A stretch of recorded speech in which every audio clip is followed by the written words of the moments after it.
Ini adalah Kawasaki Ninja 250 SL. Ya, sekarang saya review motor dah pula. So, apa yang ada kat sini adalah motor daripada adik saya sendiri. Model yang particular yang saya nak review kali ni, dia punya tahun adalah 2017. So, dia punya model ni memang dah lama, sampailah ke sekarang. So, jom kita review dan tengok apa yang specialnya dekat kereta ni. Untuk siapa sebenarnya motor ni? Motor ni adalah motor yang dikatakan kecil juga untuk sebuah SBK. Sebab apa? Kalau kata kita nampak, motor ni memang betul-betul tirus. Daripada depan ni pun sebenarnya kalau nak banding dengan R15, R15 lagi panjang daripada motor ni. Sedangkan motor R15 tu sisi dia lagi kecil. So, motor ni adalah motor yang lebih kontek sikit daripada R15 ataupun motor-motor SBK yang lain. So, apa karakteristik motor ni dan siapa yang boleh pakai motor ni? First, motor ni adalah motor single cylinder SBK. Single cylinder SBK tu maknanya cc dia 250, satu piston saja. Kalau kata motor yang lain macam contoh R25 pula, dia ada dua piston. So, jadinya dua silinder ada dalam 125 per silinder macam tu. Ini memang seketul 250. Jadinya kalau kata dia satu silinder, dia punya motor ni kalau torque dia memang sedap lah daripada piston yang ada dua. Motor ni pula yang paling sesuai adalah motor untuk beginner dan juga orang yang tak nak bawa laju. Sebab bila dia single silinder, dia punya torque kuat sikit daripada motor two silinder. Jadinya dia punya torque speed tak kencang macam 250 lain, tapi still kencang juga daripada Kapcai. Sebab apa? Sebab motor ni, dia punya motor still boleh pergi sampai 18, 17. Tapi ini motor adik saya, dia sendiri pun tak boleh nak bawa. So, siapa yang beginner, yang tak nak bawa laju boleh pakai. Kenapa motor beginner juga? Untuk kategori sport bike, dia memang motor yang agak lightweight. Motor ni tirus bahagian depan dan dia punya ergonomik memang betul-betul selesa. Okey, nak banding dengan motor-motor lain, sekejap lagi saya duduk kat atas tu, saya tunjuk kat korang macam mana dia punya ergonomic position. Yang paling ketara sekali dekat motor ni adalah pada bahagian depan. Tu boleh nampak yang motor ni dia ada satu je lampu. Biasanya kalau kata motor-motor SBK lain, motor diorang memang mesti akan ada dua lampu. Kiranya memang standard trend zaman sekarang, memang akan ada dua lampu, tak kira lah belah atas ke belah bawah ke macam ni, mesti selalu dua. Tapi kalau kata untuk motor yang macam ni, dan juga pesaing-pesaing dia pun yang kalau kata macam KTM RC kan, pun ada pada bahagian depan ni saja satu lampu. Tapi KTM RC tu pun dia ada dua lampu juga kecil. Tapi point is dia duduk dekat bahagian tengah lah, tak duduk bahagian tepi macam lain. And dia ni macam nampak Kamen Rider juga ni. Ini memang betul-betul Kamen Rider ni. Dia punya bahagian fairing depan ni, boleh nampak sini, ke sini, betul-betul slim. Tak macam SBK lain. Dia punya slim ni memang sama slim dengan motor Kapcai punya dada depan. Macam LC, macam RS ke suku kan. Sama lebar saja. Kalau dia lebih pun dia lebih sikit lah macam tu. Baik design bahagian depan ni, kalau kita zoom betul-betul, kita nampak memang betul-betul kemas lah. Standard lah motor ni. Kalau kata kita punya motor, kita punya side mirror kita boleh adjust macam ni, buka macam ni, buka macam ni. Okay, ini kita punya spek kalau kata kita nak pakai untuk bawa pergi kerja apa kan, kita nak keselamatan. Tapi kalau dah ada orang ajak racing, ada orang dah main drop gear, okay, ataupun nak naik genting, okay, korang tarik benda ni, korang tarik benda ni. Okay, untuk korang speeding, korang perlukan macam ni, okay. And bila ada roadblock ataupun kalau nampak polis kat depan ke dan nampak polis-polis ke, okay, masa tu kau buka balik. Okay, ni serius ni, buka balik. So itu adalah caranya yang terbaik untuk kita pakai side mirror.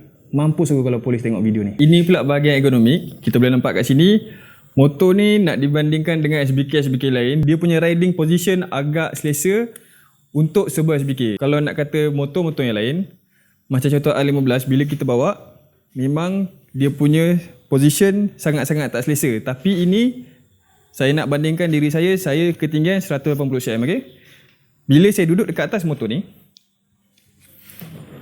saya punya kaki still boleh sampai dekat lantai. Dan pengalaman saya bila saya bawa motor yang macam KTM RC ke ataupun motor-motor sport yang lain yang ada tank macam ni, okay, selain daripada RZ, motor-motor lain semuanya memang macam ni nanti dia jengkit. Memang selalu memang kaki memang pakai tumit lah. Pakai tumit pula. Memang kaki memang pakai ujung je lah. So bila kita stopping memang susah sikit. So orang-orang yang baru yang tengok video ni yang nak cari SBK for beginner, okay, jadikan motor ni sebagai korang punya consideration lah. Salah satu je sebab ergonomik, benda yang memang penting. Korang pakai motor yang handsome sangat pun nanti kan tak selesa, susah agak. So tengok dulu yang ni. Senang sampai, kita punya ergonomik cantik. First, tengok kaki saya menuju dengan baik. Clearance dia standard. Lepas tu ergonomik dia, pada bahagian sini kita boleh nampak kita punya tangan dengan kita punya tank ni macam ni, duduk macam ni. So bila kita nak cruising apa, so bila nak racing, dah ada orang lain drop gear, okay, kau punya buntut letak belakang ni. So memang betul-betul kemas, just tunduk saja. Dan bila kita punya motor yang ini, dia punya handle memang untuk dapatkan standard macam sport bike yang lain, dia punya seat dengan dia punya handle memang betul-betul rapat. Dan juga level dia yang hampir sama, maknanya dia ni tinggi sikit saja. Tapi ni adik saya pun dia pakai motor ni, dia punya bahagian sini pun tak turun sampai habis. Dia paling tinggi dah pun. So dia dapatkan keselesaan yang maksimum. Jadinya motor ni kalau kata kita bawa, tak payahlah nak risau sangat. So untuk orang-orang yang beginner yang dah datang daripada Kapcai, macam saya pun kan datang daripada Kapcai, tak payahlah nak pakai motor yang macam macam yang lain lah, senang cerita yang lain. Sebab kalau kata motor ni, ergonomik dia memang selesa, nak jalan jauh sikit pun tak ada masalah. Sebab ni jarang saya pakai motor ni, so bila saya start bawa motor ni memang rasa lain dan selesa. Sebab apa? Sebab last time saya pakai R15 member pun, saya punya badan macam ni, duduk dekat ujung sini, handle dia memang panjang. So handle sini kontot, bila kontot senang sikit nak corner ke ataupun nak cruise macam biasa ke. Tank pula, tank dia ada 11 liter. Tank ni memang actually kecil nak banding dengan motor lain. Sebab memang tengok daripada atas, dia punya motor ni memang slim gila-gila. Dan juga kita punya fairing pun dalam keadaan yang kemas, ergonomik yang stabil. Apa yang adik saya dah buat dengan motor ni, bila dia beli motor ni memang dah dapat sekali dengan crash bar. Dan juga lepas tu motor ni sendiri memang datang, memang dah sekali dengan pipe pun dia tukar. Dia tukar dengan pipe Proliner. Lepas tu dia ada, dia tukar dengan member dia ke apa, muffler AC Project. So bunyi dia agak bising juga. Kalau nak dengar bunyi, jom.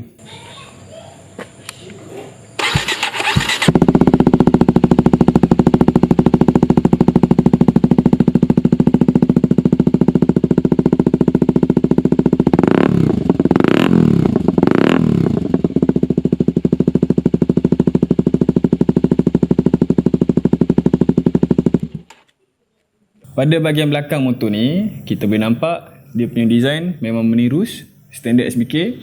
Tapi dia punya design memang ikut trend zaman sekarang. Dia ada satu reka bentuk yang agak menarik. Dia ada pembelahan pada bahagian sini. Dan yang adik saya ni pula, dia pergi buang dia punya tail tu, dia tukar kepada tail tidy macam ni. So dia kata untuk keselamatan, bengap agaknya. So ni sebenarnya dia nak mencantik je, dia nak lawa-lawa. Tayar yang agak besar dan suspension dengan fork depan diberitahu yang dia punya ni memang agak keras. Saya tengok review lain pun memang kata dia betul-betul keras.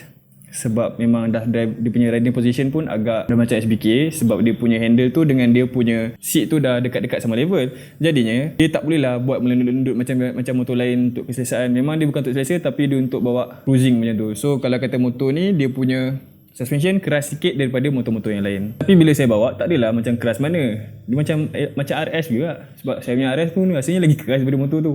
Everything that you look here is very standard. Macam apa yang kita boleh dapat dekat 250 yang lain. Siapa yang beginner yang nak beli motor ni, ataupun yang nak beli motor ni dan pakai motor besar pun, saya boleh cakap yang bahagian belakang ni, dia punya tayar, dia punya sprocket semua memang standard macam motor-motor yang lain. So tak ada masalah pun kalau nak buat maintenance ataupun apa-apa yang lain. Satu lagi, riding feel dia pada RPM 2 ke bawah, memang jangan nak expect untuk dapatkan riding punya feel yang bagus lah. Sebab dia boleh maintain pada 3,000 km ke atas, 2,500 RPM ke atas, 3,000 RPM ke atas. Itu dia selesa. And then motor ni selepas 100 km per jam, selalunya dia akan start bergegar sikit. So untuk selesa buat motor ni, maintain 100 dah okey sangat dah.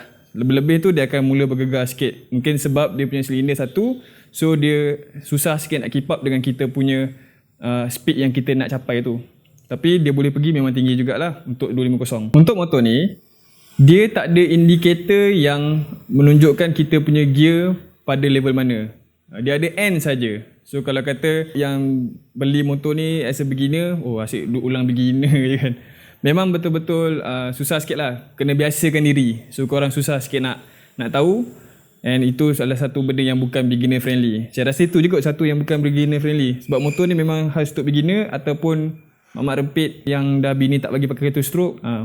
So nak beritahu satu tu lah. Sebagai 4-stroke single cylinder engine yang pertama daripada Kawasaki, dia mempunyai pickup yang agak power juga. Walaupun 5.7 second 0 to 100 memanglah tak power daripada SBK yang lain, tapi memang agak laju juga sebenarnya ni. Dia gunakan liquid cool 4-stroke Dodge dual overhead cam. And then untuk minyak hitam dia just perlukan 1.2 liter sahaja kalau untuk minyak hitam. Lepas tu horsepower dia adalah 27.6. Kat Indon dia panggil Ninja RR Mono. Mono tu mungkin sebab dia punya silinder lah kot, mono single. Dan dia punya compression ratio adalah 11.3 equal to 1. Means terbaik kalau gunakan 97 punya minyak lah. Dia ada 6 speed dan gunakan frame type release. So maknanya dia punya chassis tu mostly tubing lah. And last kali digunakan double piston untuk dia punya caliper brake.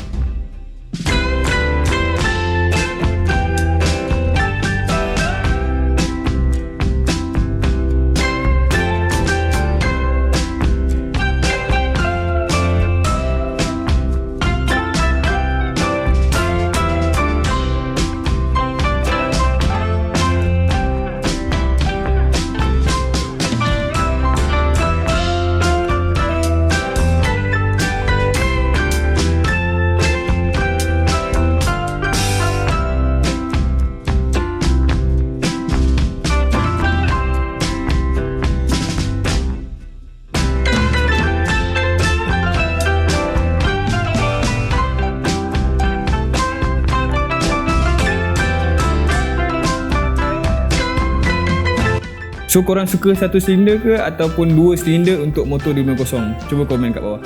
So itu saja review saya pada hari ni. Ini adalah review yang sangat cepat. So sesiapa yang berminat dengan motor ni, korang boleh cari kat mana sebab motor ni bukan motor sponsor daripada mana, adik sendiri. So subscribe sekarang sebab kalau korang tak subscribe, korang terlepas pula video-video yang macam ni. Cek kereta je kan. Kalau korang suka video-video motor macam ni, komen kat bawah, saya nak tengok. Kalau ramai yang suka, saya akan buat lagi konten-konten motor yang lepas ni. So terima kasih, jumpa lagi.